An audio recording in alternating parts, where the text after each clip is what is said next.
سلامونه ملګرو، څنګه چې تاسو ته پته ده چې په سوات باندې، په باجوړ باندې او په بونیر باندې چې کوم یو عذاب راغلی دی د الله تعالی له طرفه نشي ویلی، ځکه دا زموږ خپل عملونه دي.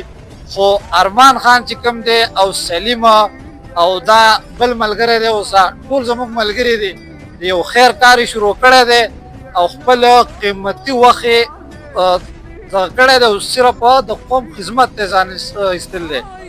اول خو تاسو د داد مستحق یې، ځکه چې په دې دومره وخت کې څوک خپل دومره قیمتي ټایم د چا لپاره نه وباسي، تاسو یې ایستلی دی.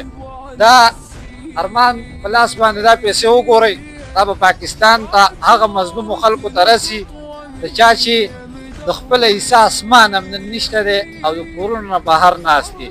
چې څومره پښتانه زموږ دا ویډیو ګوري چې ارمان د چا خوا له ځي، د چا 10 روپۍ امداد دی، د چا 15 روپۍ، د چا 6 روپۍ، د چا 1 ریال، دقه 1 ریال قیمتي دی، اوس امداد وکړئ او باقي په دې سکرین به تاسو ته نمبر ښکاري، دی د اکاونټ نمبر دی، به یې چې څومره د چا اخلاص کېږي، څومره د چا وس کېږي، د خپل وس مطابق کومک ورسه وکړئ. خدای دې داسې کړي چې هغه بیا هر چېرته لګي او هر څه پې کېږي. خو دا هلکان ډېر په اخلاص باندې راوتي دي او مایوسه یې نه کوي. او دغه شانته کې هلکان چې دومره نوجوانان چې په ټیلنټ یې پکې او خپل قیمتي وخت وباسي د قوم خدمت ته، نو چې دا هلکان مایوسه نه کوي. او هغه خلک څوک چې هلیکاپټر یې اخلي، څوک چې روډونه جوړوي، څوک چې لکه څه غټې غټې خبرې کوي، د هغو خوا له به هم لاړ شئ. زموږ به اختلافات په میډیا کې یو بل څه به نظر لګوو یا نه لګوو، خو نن به د قوم په خدمت کې د هغو څخه خامخا نظر لګوو او لږې نه ښه ډېرې به ترې واخلئ، وس یې کېږي.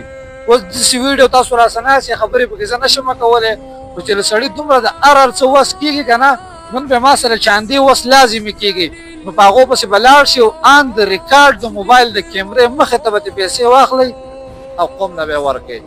په سعودي عرب کې زموږ دا ځوانان راوتي دي، دیو پسې په 2 نمبر کې څوک راووته، الله دې وکړي چې هم دغه شانته کې په ریکارډ د دې شانته کې هر څه وکړي، خو خپلې پیسې 2 نمبري به دې پسې شروع کېږي. نو دا هلکان راوتي دي، که امداد کوئ که اخلاص کوئ، د دې اوس یې وکړئ. ډېره مننه، ډېره مهرباني.